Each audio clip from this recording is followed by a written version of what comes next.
नमस्कार, अस्सलाम वालेकुम, सत श्री अकाल। मैं हूं मोहम्मद अख्तर हुसैन और आप हैं इस वक्त हमारे साथ अखिल भारतीय एनजीओ महामंच और न्यूज़ मंच पर। आप सभी भारतवासियों का स्वागत है। किसान आंदोलन का आज 18वां दिन है। लगातार 18 दिन से किसान इस कड़कती ठंडक में अपने प्रदर्शन को करने के लिए मजबूर है। कहीं से भी सरकार जो है झुकती हुई नज़र नहीं आ रही है। किसान बिल को वापस लेने का सरकार का ऐसा कोई इरादा नहीं दिख रहा। लेकिन किसानों ने भी बिल्कुल ठान रखा है कि जब तक ये तीनों बिल यानी कि काले कानून वापस नहीं जाते तब तक हम इसी तरह प्रदर्शन करते रहेंगे। मैं चाहता हूं कि आप एक वीडियो देखें, फिर मैं आपको बताऊं कि किसान प्रदर्शन आखिर क्यों कर रहा है। और अडानी के गोदाम 1 साल पहले से ही बनकर तैयार हो रहे हैं। मतलब तीनों कृषि कानून का ड्राफ्ट पहले अडानी के दफ्तर में तैयार हुआ था। वाह लोभी जी वाह। अनाज भंडारण के लिए बड़े बड़े स्टील के टैंक बनाए जाते हैं जिससे साइलो स्टोरेज कहते हैं।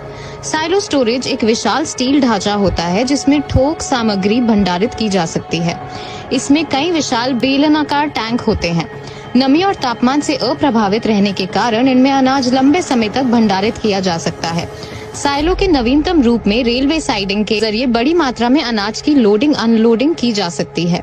इससे भंडारण और परिवहन के दौरान होने वाले अनाज के नुकसान में काफी कमी आती है। जमाखोरी करके मुनाफा कमाने की ये स्क्रिप्ट बहुत पहले लिखी जा चुकी थी।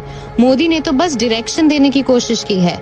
इस बार देश का किसान मोदी की इस डर्टी पिक्चर को डब्बा बंद करके ही दम लेगा। देखा आप लोगों ने, सितंबर माह में यह कानून लागू हुआ है, लेकिन 1 साल पहले से ही अडानी के जो है वो अनाज रखने के गोडाउन बनने शुरू हो गए।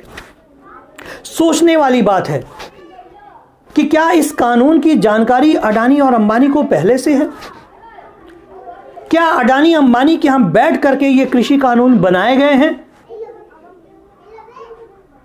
अगर ऐसा है तो इसीलिए किसान बहुत परेशान है, क्योंकि जो नियम था कि एक व्यवसायी 100 कुंटल से ज़्यादा कोई भी सामान नहीं रख सकता है, लेकिन ये गोडाउन जो आपने अभी देखा है, इस गोडाउन में चाहे वो दाल हो, चावल हो, आटा हो या कोई भी चीज़ हो, इस गोडाउन में ज़्यादा समय तक उसको रखा जा सकता है, स्टोरेज किया जा सकता है। तो किसान को यही परेशान कर रहा है कि अगर अडानी और अंबानी जैसे लोगों ने स्टोरेज किया तो उसका 10 गुना दाम बढ़ा के वो बेचेंगे, जिससे आने वाले कल में आम जन पर इसका बहुत असर पड़ेगा।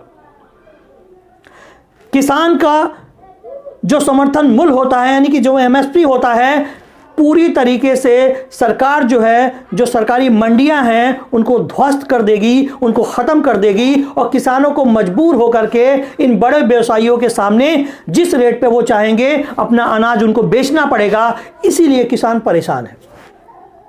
किसान इसलिए परेशान है कि उसके अनाज की कीमत नहीं मिलेगी और दूसरी बात जो है वो अनाज जो उनको बेचा जाएगा स्टोर करके वो मार्केट में महंगे रेटों में बेचेंगे, जिससे आम जन पे बुरा असर पड़ेगा। तो किसान का आंदोलन अपनी जगह सार्थक है, सही है। किसान नहीं चाहता कि ये मुल्क चंद व्यवसायियों के हाथों में जाए। किसान नहीं चाहता इस मुल्क की बागडोर जो है नेताओं के बाद व्यवसायियों के हाथों में रहे, जो किसानों की मेहनत का पूरा दाम ना दें और उनका पसीना और खून दोनों चूस लें। किसान इसीलिए परेशान है। देश भर से किसान जो है अब दिल्ली पहुंचने की कोशिश कर रहा है। किसानों ने ऐलान किया है कि हम आंदोलन तेज करेंगे और आंदोलन बढ़ता जा रहा है और सरकार देश भर से किसान जो है दिल्ली पहुंचने की कोशिश कर रहे हैं और पहुंच भी रहे हैं। ये आंदोलन अब बहुत बड़ा हो रहा है और इसका आकार इतना बड़ा हो रहा है कि सरकार को बिल्कुल बौना बना देगा। मैं आपको बता दूं कि पूरे भारत मिलाकर के जो सांसद हैं, जो विधायक हैं, जो लोग इन जनता की बदौलत आज सांसद बने हैं, विधायक बने हैं, उन कुर्सियों पर बैठे हैं, शायद उन्हें जरा भी एहसास नहीं है कि इन किसानों ने उन्हें बनाया है और ये किसान चाहें तो उनको मिटा भी सकते हैं। पर इन किसानों के दर्द का एहसास न किसी सांसद को है, न किसी विधायक को है, न किसी मंत्री को है, न प्रधानमंत्री को है। आज किसान रोड पे है, आज किसान सड़कों पे है, आज किसान कैसे जीवन बसर कर रहा है वो आप देख सकते हैं। इस कड़कती ठंडक में किस तरह से वो रोड पे रह रहा होगा।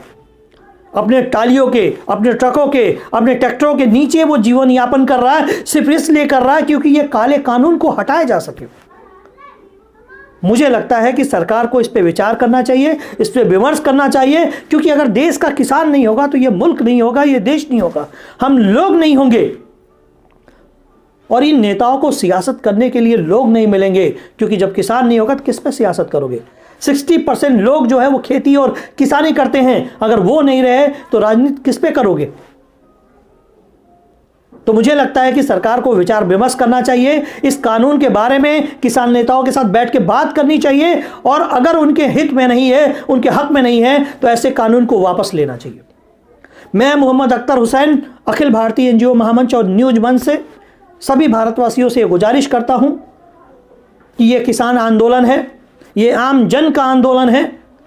इस आंदोलन में जितना हो सके आप लोग संवैधानिक रूप से मदद करें, सहयोग करें, ताकि ये आंदोलन सफल हो सके। अगर ये वीडियो मेरा आपको अच्छा लगे तो मैं आपसे कहना चाहूँगा दोस्तों कि आप हमारे YouTube channel Akhil Bharatiya NGO महामंच को सब्सक्राइब करें, लाइक करें, कमेंट करें, ताकि हमारा ये चैनल आप लोगों के माध्यम से, आप लोगों के ज़रिए आम जन तक पहुंच सके। एक भारत नेक भारत, जय हिंद।